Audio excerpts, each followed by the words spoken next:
கோவை விளாங்குறிச்சி, ரத்னகிரி நகர், சரவணம்பட்டி, குறும்பபாளையம், வலியாம்பாளையம் மற்றும் அரசு ஆரம்ப பள்ளி உள்ளிட்ட பகுதிகளில் சுதந்திர தின விழா சிறப்பாக நடைபெற்றது. கொடியேற்றிய பின் இனிப்பு வழங்கி மகிழ்ச்சியாக கொண்டாடினர்.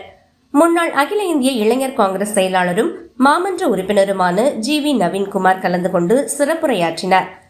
சரவணம்பட்டி ரகுராமன், SS குளம் நாகராஜ், வலியாம்பாளையம் கண்ணன், விளவை கோபால், கவுண்டம்பாளையம் சட்டமன்ற இளைஞர் காங்கிரஸ் தலைவர் சுரேஷ் சாமுவேல் தாஸ், ஜெயபிரகாஷ், முருகேசன், சுந்தரசாமி, முருகானந்தம், மருதாச்சலம், பாலு, சண்முகசுந்தரம், ரவிக்குமார், ரமேஷ், வேலுச்சாமி, சின்னசாமி, நந்தகோபால், அண்ணாமுத்து, சரவணம்பட்டி ரூபி, சந்திரசேகர், தமிழ்மணி சின்னசாமி, கணேசன், காசி, மணி, ரங்கநாதன், ரங்கசாமி, பாலகிருஷ்ணன், கணபதியப்பன், விவேகானந்தன், இளைஞர் காங்கிரஸ் நிர்வாகிகள் கார்த்திக், பிரவீன், கார்த்திகேயன், தினேஷ், அம்பாள் பிரகாஷ், மணிக்குமார், சிவகுமார், மாணவ காங்கிரஸ் மாநில செயலாளர் முரளிகிருஷ்ணன், லீபன் உள்ளிட்டோர் கலந்து கொண்டனர்.